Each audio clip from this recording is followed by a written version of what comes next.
Let's talk for a few minutes about waiting on the Lord.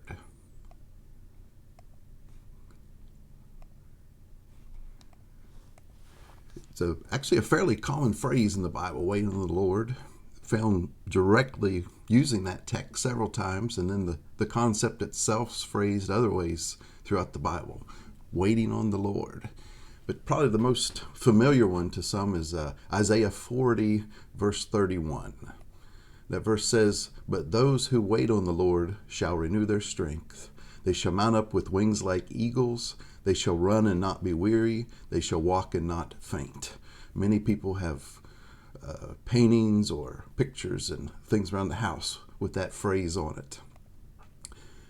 So that phrase in the King James Version, wait on the Lord, is all from one word. You see here on the screen, "but they that wait upon," and it's got one letter and number up there indicating from Strong's that that's all from one word. And you could see it there to the right, that to bind together, perhaps by twisting, collecting, and it goes on saying gathering, and then looking and patiently tarrying and waiting. So there's several meanings of that word, or things it can imply.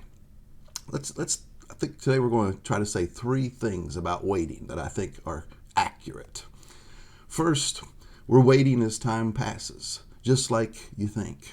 We're here waiting as time passes, and we might grow impatient, and we need to be aware of that.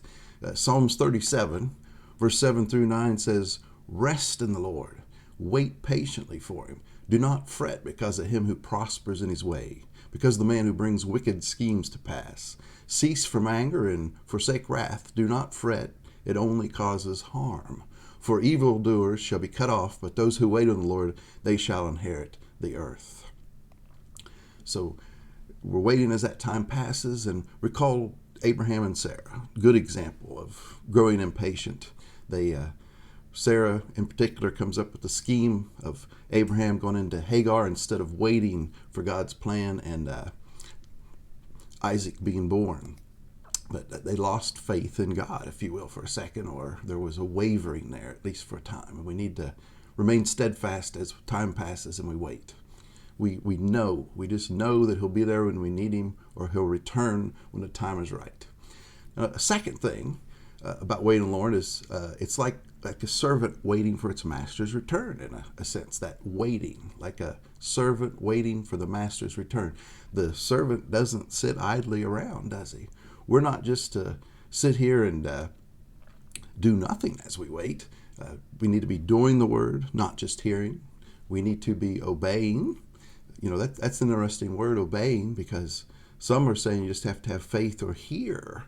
But Jesus said, be doers, be obeyers of the things that he said to do. So obeying his commands. And here's a verse that goes along with that. Luke 12, verse 35 to 37. "Let your waists be girded and your lamps burning. And you yourselves be like men who wait for their master when he will return from the wedding, that when he comes and knocks, they may open him immediately. Blessed are those servants whom the master, when he comes, will find watching. Surely I say that he will gird himself and have them sit down to eat, and will come and serve them." And so we should be waiting for the master and ready when he returns, girded, waiting for his return. And then the third and final thing on waiting on the Lord is, remember that definition included a binding and a twisting. It seems that maybe that it's not just the waiting as time passes, that there is this drawing closer, a twisting together with God, trusting him more, and having like utmost confidence in him again, that we can trust him as we grow closer.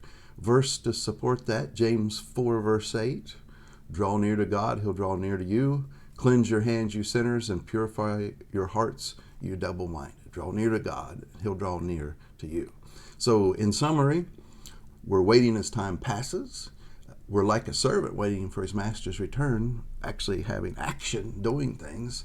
And there is this binding or twisting concept of growing closer and trusting the Lord. Hope this is beneficial.